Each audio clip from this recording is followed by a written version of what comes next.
All right, we just finished with an epic basketball workout here with Lieutenant Navy Cody Brown. And now we're just going to sit and stretch and cool down. So stretch with us, cool down with us, and you might learn a little something about Mr. Cody over here. Je me suis entretenu avec l'officier de plongée et joueur de basketball CISM, le lieutenant de vaisseau Cody Brown. Il nous raconte comment, après avoir été exclu de l'équipe de basketball de son université, il est devenu officier de marine, a passé plus de 700 jours en mer, a été déployé avec la marine chilienne et a voyagé partout dans le monde tant qu'athlète canadien du CISM. Il parle des avantages de rejoindre des facs et de toutes les opportunités et expériences qu'elle lui a apportées. I sat down with diving officer and CISM men's basketball player, Lieutenant Navy Cody Brown. He shares his story of how he went from being cut from his university basketball team to becoming an officer in the Navy with over 700 days at sea, to deploying with the Chilean Navy and traveling all over the world as a Canadian CISM athlete. He speaks to the advantages of joining the CAF and all the opportunity and experiences it has brought him.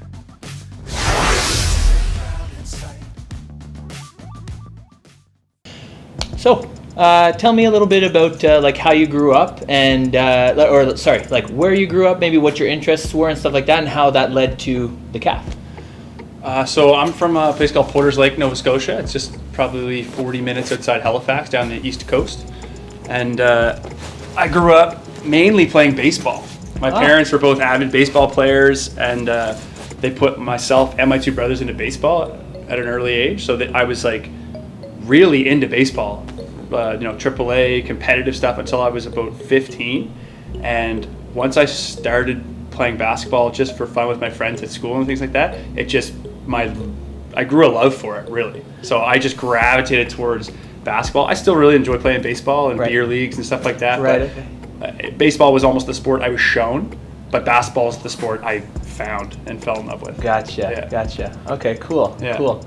And how old were you when you joined the CAF? So like, when did that translate into?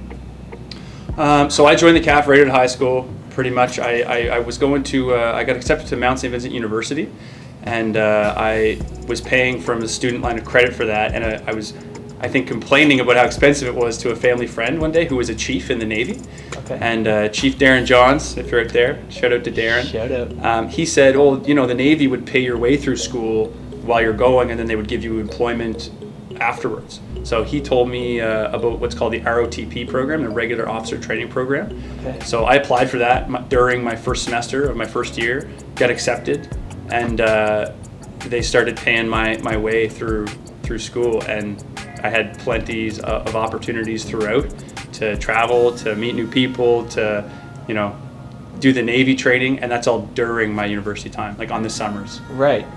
And what's the work-life balance like? Like, was it basically like school, Navy, sleep, or was it like, did you have a little bit of time to maybe hang out with old friends, or? Yeah, well, the ROTP program for this going to a civilian university, not the Royal Military College, was the work-life balance was great. I mean, I was as busy as any student was there. Right. And as for military side of things, while you're going to school, other than an info session every 6 months, you don't have military responsibilities. Okay. You're still held to the same standard, like all the orders and regulations that apply up to us as military members. That all still applies, but you're not wearing a uniform to school. You're not doing extra duties in the weekend or anything like that. You're going to school like a normal student, and as long as you're passing all your courses, you don't really report to anybody on a periodic basis. Okay. So during the school year, you're doing that, and then in the summers, you're doing your training, basic training, naval environmental training, second language training, that sort of thing. Okay, second. And is this like paid? Yep. I guess like a summer employment essentially. Yeah, you're paid a salary all year round. So you're an official CAF member. You're the rank of naval cadet or officer cadet if you're in the Army or Air Force, and it is the lowest paid rank, lower than private in the entire CAF. But all your books are paid for, your tuition, you still get all the benefits. Okay, wow. All that stuff. Okay, that's cool. That's a little bit about like CISM and how you came to find CISM. And I know we talked a little bit before, but tell the CAF fitness groupies how you came to become part of CISM basketball. So I sort of just stumbled into CISM, to be honest. I never had any military family. I never had any other people I knew that went through the CAF sports program. And so I was actually going to Mount St. Vincent, like I mentioned, during my first year. My whole life was basketball. My whole identity was basketball. And I ended up getting to the final tryout of the Mount St. Vincent team, and I got cut. And it rocked my world. I really didn't know what to do. It was a tough thing to deal with, but at the same time, I was applying to the military. Right. So when I got accepted into the military, I hadn't even done basic training yet. And now I'm cut from this basketball team, and someone told me about the base basketball team. And that was a pretty intimidating thing, because not having done basic, not having a military background, and now I walk into this military gym full of grown men, and mind you, I'm an 18-year-old, acne, buzz cut. You know, I'm not the heaviest guy now, but I was 25 pounds lighter. Even leaner. Yeah, right. So it was a very intimidating environment to walk into. I was like, these are military men. Right. And now, you know, I'm going to play basketball against them. So they actually, the Halifax base team, the Mariners, they welcomed me with open arms. The coach, Kevin Miller, runs a great program there, a PSP guy. Okay, and shout out Miller. Again, yeah, Kevin Miller. And those guys basically just took on a big brother role to me. And 2 months after I joined that team, we played their annual regional tournament for the Atlantic region. So Greenwood, all the Air Force guys there, Shearwater, the Air Force, and the divers that are over there, and Gagetown, as well as Halifax were in it. So we had Army, Navy, Air Force, all competing against each other. I thought it was the best thing ever. It was an amazing opportunity. Halifax, we ended up winning that regional tournament. Right. And so we got to go to the national tournament in Borden in April. So you can think April timeline, my school's ending. Right. I'm now approved to go to this tournament. It's my first time ever on a plane. Perfect timing. Perfect timing. Things were all lining up. The start of my military career was essentially all basketball. Right. So it was a really good start. We ended up going to nationals. We won nationals as well. And the way this all links into CISM was the coach of the CISM team, George Mooney, who was PSP, was also the coach of the Ottawa team, who had won the Quebec region that year. Right. So he saw me playing at nationals, and he said, "We're going to a tournament in Belgium in November. Would you be available for that?" And I was like awestruck. You know, what? Like a CISM guy with Canada on your chest, like, you want me to go? Like, were you same height as you are now? Like same height, 6'2" and scrawny, and just wide-eyed and. And I could shoot threes really well, and that was it. I couldn't play defense. I wasn't confident. I wasn't big, but having won the regionals and the nationals really helped with all my confidence. Yeah. My teammates pumping my tires, saying like, "This is an amazing opportunity. You're only 18. Right.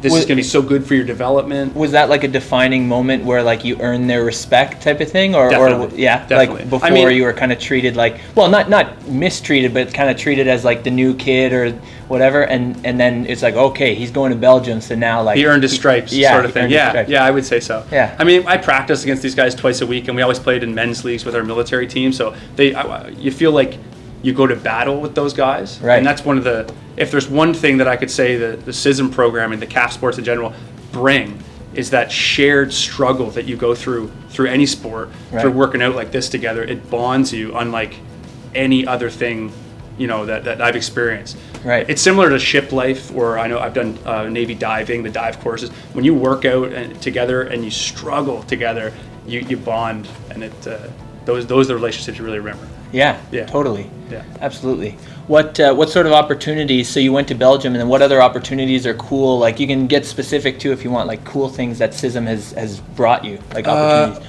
Well, now I've been in the military for 13 years now. 12 of them I've played CISM. So I've been to that annual NATO tournament in Belgium. I've been to that 5 separate times. I'm going again in a couple months in November. Hopefully my unit approves it. This guy. Sir. Oh, there you go.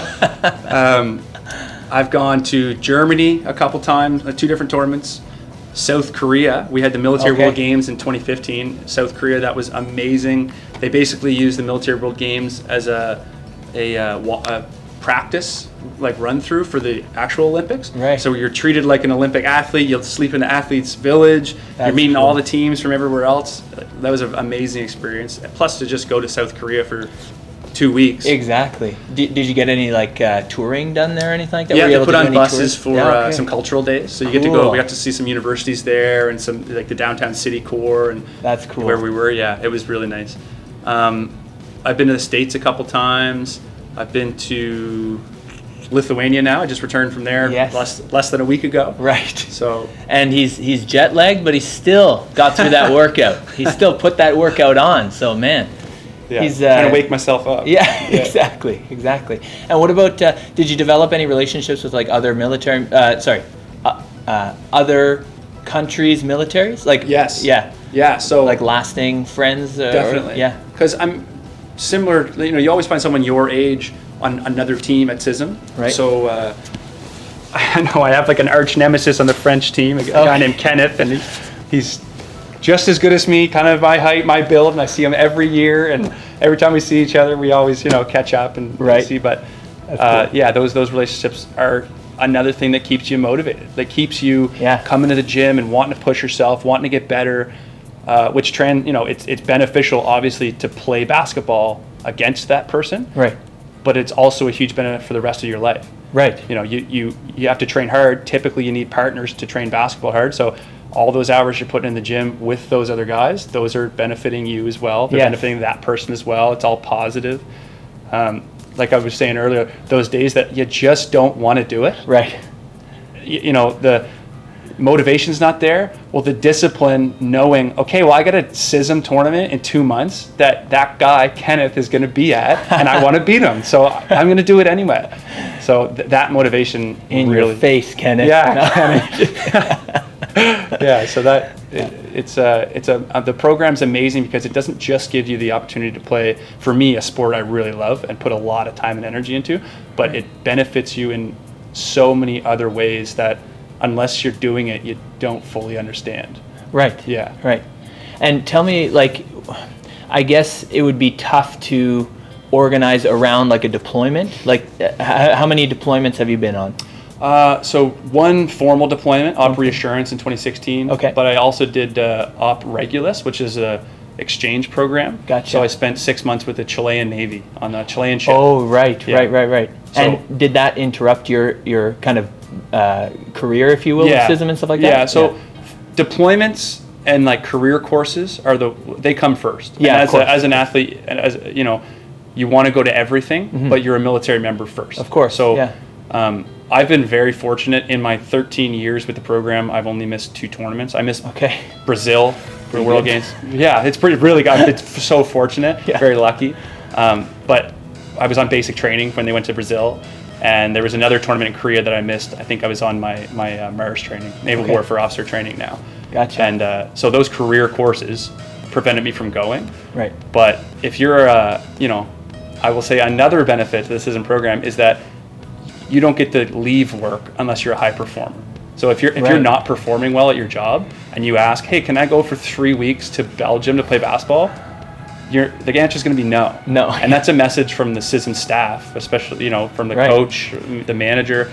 If you guys aren't performing well at work, it doesn't matter how much work you're putting in, into your fitness, into your craft. Right. You're not going to get approved to go, and if you can't get approved to go, you're worthless to the program. Right. Another incentive. For you. Right. Yeah. So it's an incentive for COs to let people go play because they'll come back and continue to perform at work as highly as they are on the court. Right. And so it's a win-win.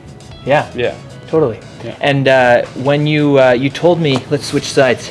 We have a poster of a diver over here, and you were saying that you were, not a diver, but a boarding party. Boarding party, yes. You also have divers. And we also have divers. Sorry, that's the one I was thinking about. But tell me about. You said you were in a leadership role on the deck. Sorry, I am getting all the terms wrong. I'll help you out. You were in a leadership role on the warships, on the major warships. We have 2 different small party teams. One is the naval boarding party, and one is the dive team. Okay. So in my time in the fleet, I've got almost 700 days at sea now, and most of them have been as a diving officer. So I did a 6-week, what's called the ship's diver course. Very physically difficult, mentally difficult course where they teach you all the things how to dive, but the culture at the fleet dive units is a very PT-centric one. They really value a high level of fitness for obvious reasons, that it only helps you while you're underwater. Yes. So those small teams, it's a 9-person team on a 250-person ship, and then the boarding party as well is usually like a 15 to 20 person team, and Okay. they're a specialized group that deals with boarding other ships, that vessels of interest, things like Right. that, like pirates essentially. Okay. So yeah, those two small parties, and again with the shared struggle, those two small parties on ships are PT centric, working hard together, Right. doing all the drills, doing the extra training on top of your job. It's a secondary duty on the ship, Right. but you bond with those small teams Totally. more so. It's very similar to a CISM program or any sports team, more so than your normal job. Okay. And what are the shifts like for a diving officer? Yeah. What are the shifts like for the dive team? So because it's a secondary duty, the shifts are whenever you need to dive, Oh, okay. you dive. So Okay, gotcha. typically every week or so a ship spends at sea, divers have to go down, check all the emitters in the bottom of the ship, do what's a thing called, or a maintenance process called the poker gauge test, where they measure the wear and tear on the shaft lines. Oh, okay. So you get into port in Ireland, say, I've dove in Dublin, Ireland. Cool. Disgusting harbor. Oh. Not the kind of water you want to be diving in, but they give us all the correct equipment and everything. And Right. So you take the dive team, you dive down, you do the test, you report to the engineering officer, the commanding officer, and say, sir, she's good to go, or, the readings are bad, and then, we got to fly in a maintenance team or something like Okay.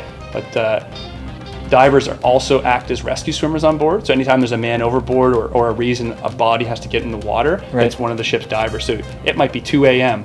And if that man overboard alarm goes off, you're the first people up, running down, getting in Right. your wetsuit or dry suit, depending on where you are, and you're getting put in a little rubber dinghy, a rib, and you're going over the side of the ship, sometimes in Right. crazy sea states. Yeah, no kidding. Yeah. And who's responsible for ringing the alarm?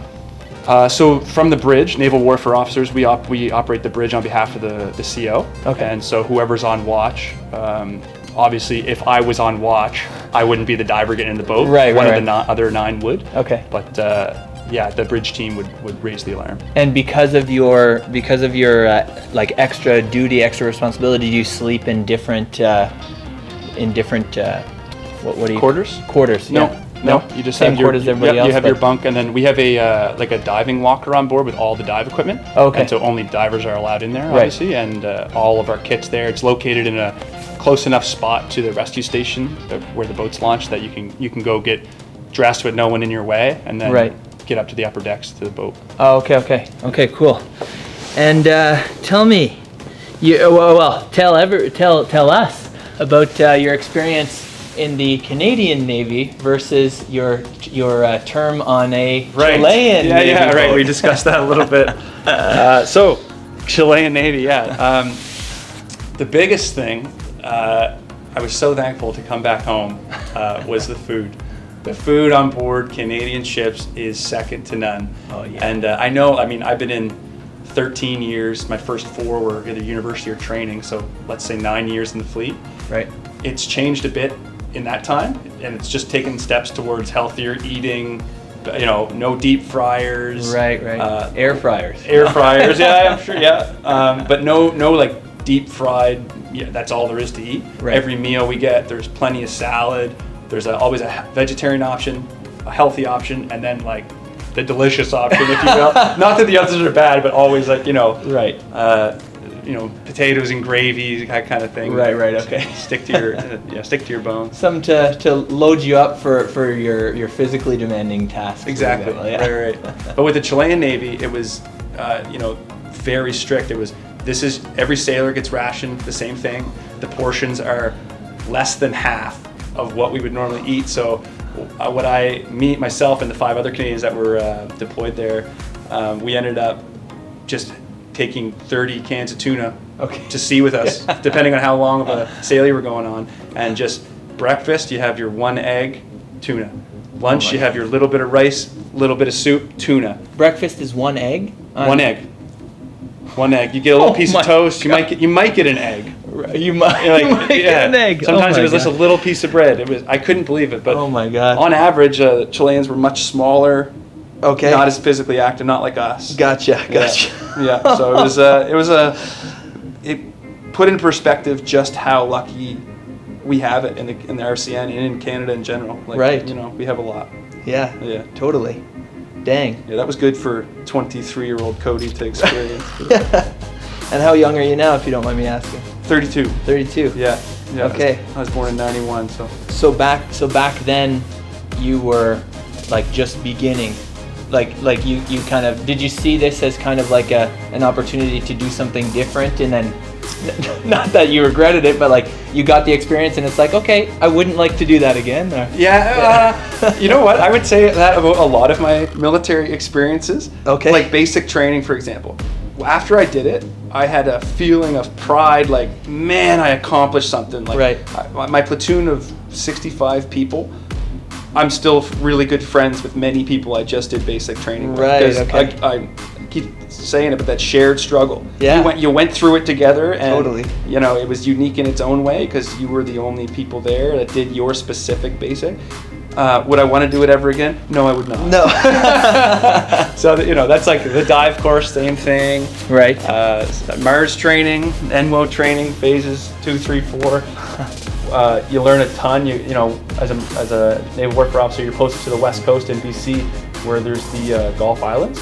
So you do all your navigational training, how to run a bridge, how to deal with all the other vessels on the sea, right. rules of the road, collision regulations, all that good stuff. Yeah. Becoming a mariner and learning how to work a radar, a GPS, charts. Okay.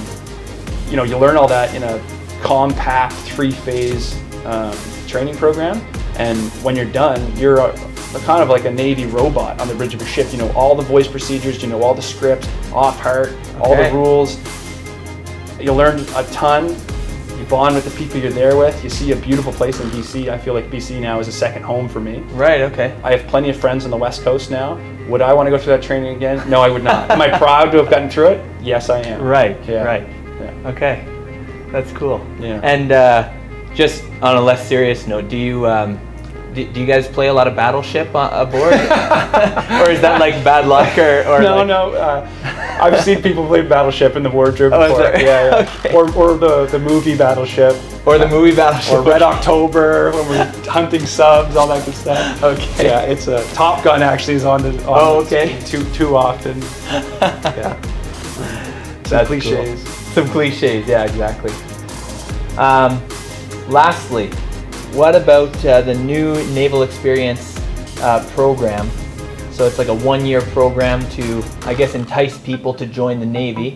So they do basic training and stuff just like everybody else, but then they get a year to try out all the trade. So firstly, I'd like your opinion, but secondly, I would like you to say, to let us know, like, if someone is looking for like a change and they wanted to like re-enroll as part of the Navy or something like that, would this be a good option for them?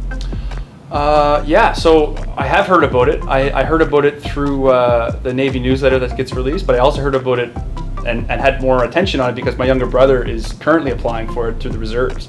Right. So my opinion, based on what I know of it, is I think it's an amazing opportunity. And I think, you know, as an officer or NCM, someone coming in and wondering what happens on a ship, the functional organization of a ship, how it's broken down functionally, all the different departments, all the section heads, who does what, the ops team, the MCR, all the communication systems.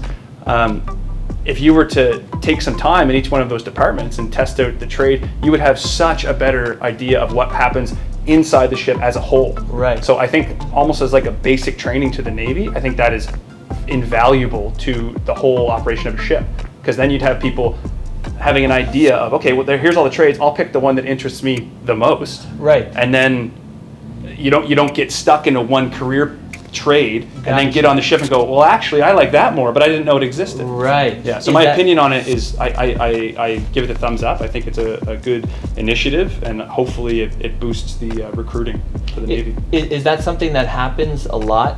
Is people will go into a certain trade, and then like, are you kind of like signed on to a certain trade for X amount of years, and like you're kind of quote unquote stuck because you didn't know? Exactly. I've seen it a number of times, all the time in the Navy. Someone joins as, you know, an ops person, a sonar op or whatever. I'll use it just as an example, and you know, they join because at the recruiting center, similar to what I thought going in, you don't know what you don't know. Right. So, you know, they come in, the Navy needs sonar ops, so even though you said you want to be this, we're going to make you sonar up. And they say, okay, cool, whatever. And they get onto a ship and they go, I don't want to do this. I want to do that. And it, you know, although the systems are in place for someone to change trades, Right. most of the time you have to work your way to OFP, your operational function point. That might take 4 years, depending on your sailing time, the ship you're posted to, your work ethic, all kinds of different factors. So, yeah, yes, you can switch trades in 4 years sometimes. Right. You know what I mean? So that's a tough pill to swallow for people, and that builds Totally. resentment, that builds bitterness, and, Right. and that degrades morale. And so, yeah, I think in the initial year, you show people, hey, here's everything. Pick what you want. Right. That, you know, you get rid of those bitter few apples here and there, whole morales of ships are improved. Yeah, people are doing what they actually want to do as opposed to what they were kind of just directed into or something like that. Totally. Yeah. Totally. Awesome. Well, Cody, thank you so much for your time. I've already taken way too much of your time, but it's been a blast chatting with you, and let's go shoot some hoops. Yes, sir. I do want to thank you for the opportunity. This is amazing. I think this virtual program to build awareness, build some motivation for people, and give the local bases a way to, a template to train. I think that's awesome. So thank you so for the opportunity. Of course. Aimez cette vidéo et abonnez-vous à notre chaîne YouTube afin que vous sachiez exactement quand du nouveau contenu est disponible.